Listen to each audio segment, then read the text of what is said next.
Halo, Assalamualaikum warahmatullahi wabarakatuh. Perkenalkan, nama saya Muhammad Ali Akbar, mahasiswa Pendidikan Pancasila dan Kewarganegaraan semester 3 di Universitas Muhammadiyah Mataram. Jadi, pada kesempatan kali ini, saya akan mempresentasikan tugas dari Ibunda Dende Ratna MH, yaitu mata kuliah Hukum Administrasi Negara dengan judul Sanksi dalam Hukum Administrasi Negara. Alhamdulillahirabbil alamin. Sholatu wassalamu ala asrofil anbiya'i wal mursalin wa ala alihi washabbihi ajmain, amma ba'd. Baiklah, pada kesempatan kali ini kita akan membahas terkait dengan hukum administrasi negara.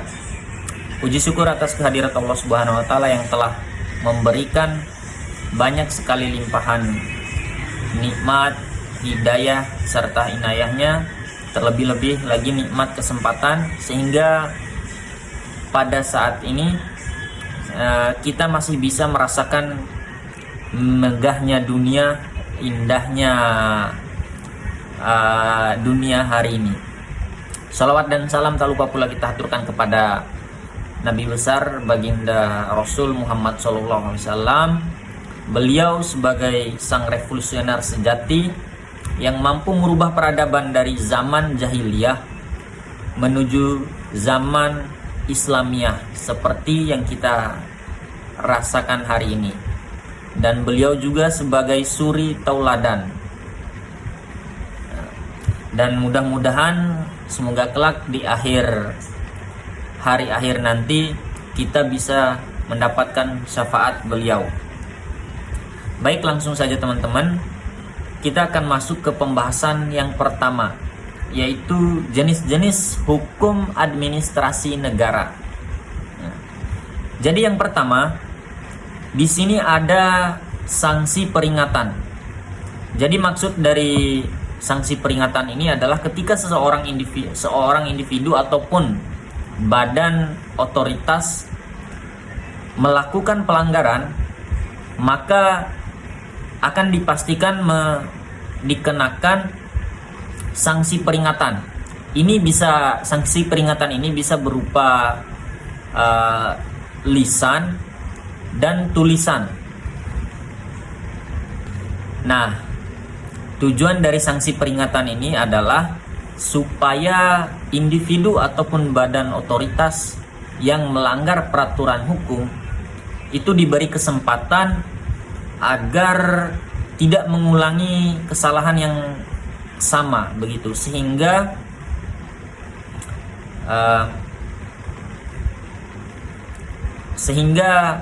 tidak mengulangi kesalahan yang sama dan dapat memperbaiki kesalahan tersebut sehingga tidak sampai dibawa ke ranah hukum yang lebih serius.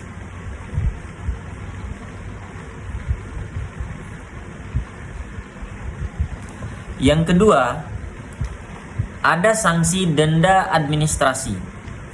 Denda administrasi dikenakan kepada pelanggar berupa kewajiban membayar sejumlah uang sesuai dengan ketentuan peraturan. Contoh penerapan denda administrasi adalah pada pelanggaran aturan lalu lintas, seperti tidak memiliki izin dalam berkendara, maka akan dikenai denda. Nah, tujuan utama dari sanksi ini adalah memberikan kompensasi kepada negara atas pelanggaran yang telah dilakukan. Selain itu, sanksi ini juga dapat berfungsi sebagai alat kontrol terhadap kepatuhan masyarakat dengan peraturan administrasi. Dalam banyak kasus, denda administratif diterapkan sebagai alternatif daripada sanksi pidana untuk pelanggaran yang ringan. Yang ketiga, ada sanksi pencabutan hak atau izin. Pencabutan hak atau izin diberikan kepada pelanggar yang tidak mematuhi ketentuan setelah diberikan peringatan atau sanksi lainnya. Misalnya, pencabutan izin usaha pada perusahaan yang melanggar peraturan perundang-undangan secara terus-menerus. Maka sanksi ini bertujuan menghentikan kegiatan yang melanggar hukum dan mencegah kerugian lebih lanjut. Sanksi ini biasanya diterapkan pada pelanggaran yang berdampak luas atau membahayakan kepentingan umum, seperti pencabutan izin lingkungan pada perusahaan tambang yang telah menyebabkan pencemaran lingkungan. Langkah ini sering menjadi langkah terakhir yang diambil oleh pemerintah untuk menegakkan aturan. Selanjutnya, sanksi pembekuan kegiatan. Nah, kira-kira seperti apa sih maksudnya daripada sanksi ini? Sanksi ini dapat dikenakan dalam bentuk penghentian sementara aktivitas atau kegiatan yang dianggap melanggar peraturan administrasi. Misalnya, pembekuan kegiatan usaha karena tidak mematuhi atau tidak memenuhi standar operasional yang ditetapkan. Sanksi pembekuan bertujuan memberikan waktu kepada pelanggar untuk memperbaiki kesalahan sebelum kegiatan dilanjutkan kembali. Pembekuan kegiatan biasanya diterapkan pada sektor yang berdampak langsung terhadap masyarakat, seperti sektor kesehatan, pendidikan, atau usaha mikro. Jika pelanggar tidak segera mematuhi peraturan yang diminta selama pembekuan, maka sanksi ini dapat ditingkatkan menjadi pencabutan izin permanen.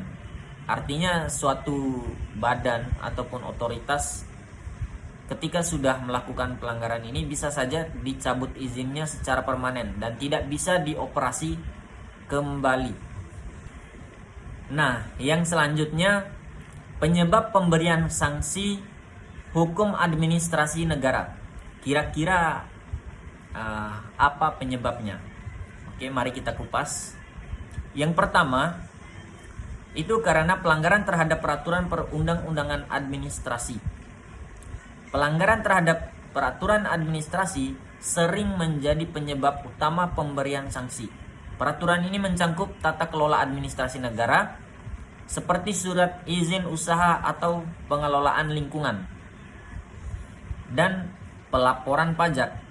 Ketidakpatuhan terhadap regulasi ini dapat menimbulkan ketidakteraturan dalam administrasi pemerintahan yang berdampak pada masyarakat luas. Sebagai contoh, pengabaian standar izin lingkungan oleh perusahaan dapat merusak ekosistem secara masif. Faktor lain dapat memicu pelanggaran ini, yaitu kurangnya pemahaman terhadap peraturan administrasi. Banyak individu atau badan usaha tidak mengetahui kewajiban administrasi yang harus dipenuhi, sehingga mereka seringkali tidak sadar telah melanggar aturan. Hal ini menunjukkan perlunya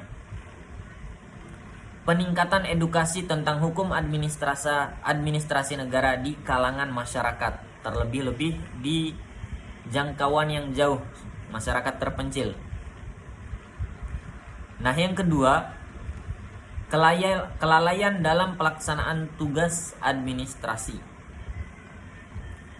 Kelalaian dalam memenuhi tugas administrasi dapat menyebabkan pemberian sanksi. Hal ini terjadi ketika individu atau badan usaha atau lembaga gagal melaksanakan kewajiban administrasi yang telah ditetapkan oleh hukum. Misalnya badan usaha yang tidak melaporkan data keuangan tahunan, maka dapat dikenakan sanksi administrasi berupa denda atau pembekuan aktivitas usaha.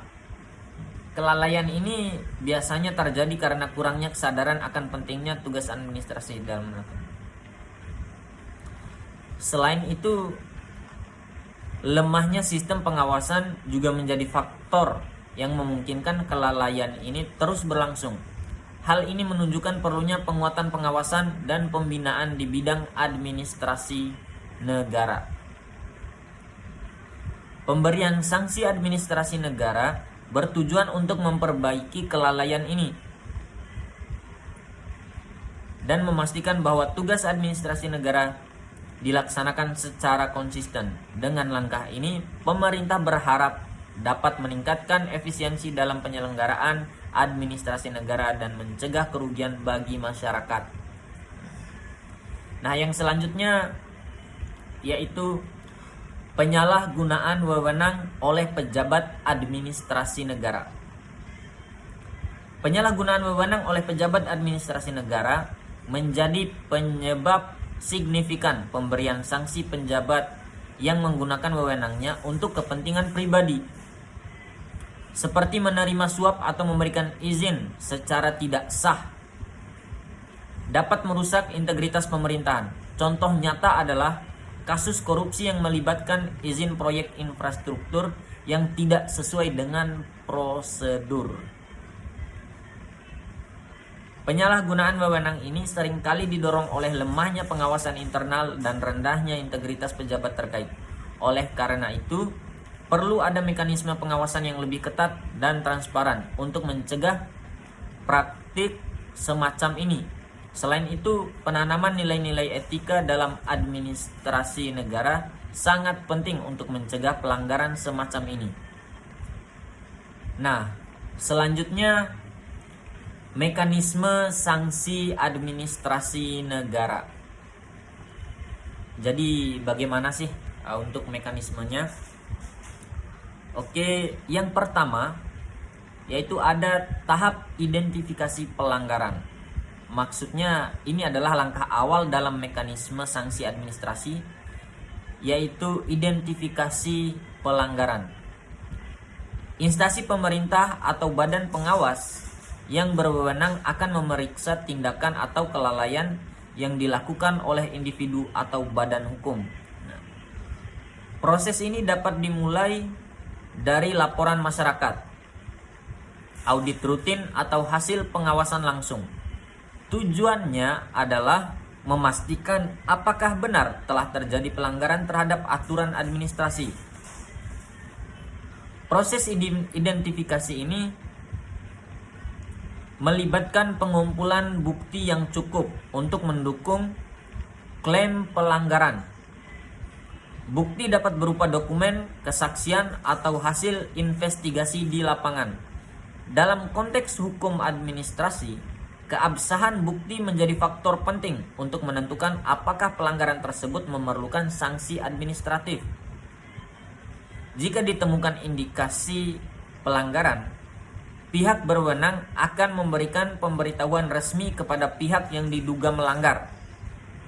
Pemberitahuan ini biasanya berisi deskripsi pelanggaran, dasar hukum yang dilanggar, dan kemungkinan sanksi yang akan didapatkan. Selanjutnya proses, yaitu proses penegakan hukum administrasi negara. Setelah identifikasi pelanggaran, mekanisme berikutnya adalah penegakan hukum. Penegakan dimulai dengan memberikan kesempatan kepada pihak pelanggar untuk memberikan klarifikasi atau pembelaan diri.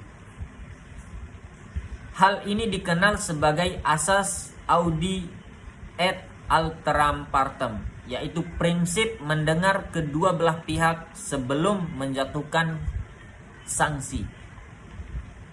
Selama proses ini, instansi yang berwenang akan mengevaluasi bukti dan argumentasi yang diajukan oleh pihak pelanggar.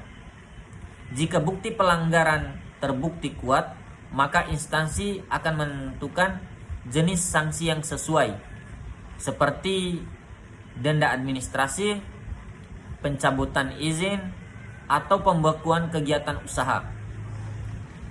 Penegakan hukum administrasi harus dilakukan secara transparan dan sesuai dengan prosedur yang telah ditetapkan oleh peraturan perundang-undangan. Hal ini untuk memastikan bahwa sanksi yang diberikan tidak melanggar prinsip keadilan dan hak asasi manusia. Nah, yang selanjutnya, pelaksanaan dan pengawasan sanksi. Tahap akhir dalam mekanisme ini adalah pelaksanaan sanksi yang telah ditetapkan. Pihak yang dikenai wajib mematuhi keputusan administratif, misalnya membayar denda dalam jangka waktu tertentu atau menghentikan aktivitas yang melanggar hukum. Nah, pelaksanaan ini diawasi oleh instansi terkait untuk memastikan bahwa sanksi dilaksanakan secara efektif. Jika pihak yang dikenai sanksi tidak mematuhi keputusan tersebut, pemerintah dapat mengambil tindakan lanjutan seperti eksekusi administratif atau ekskalasi ke Pengadilan Tata Usaha Negara atau PTUN. Langkah ini diambil untuk memastikan kepatuhan terhadap peraturan.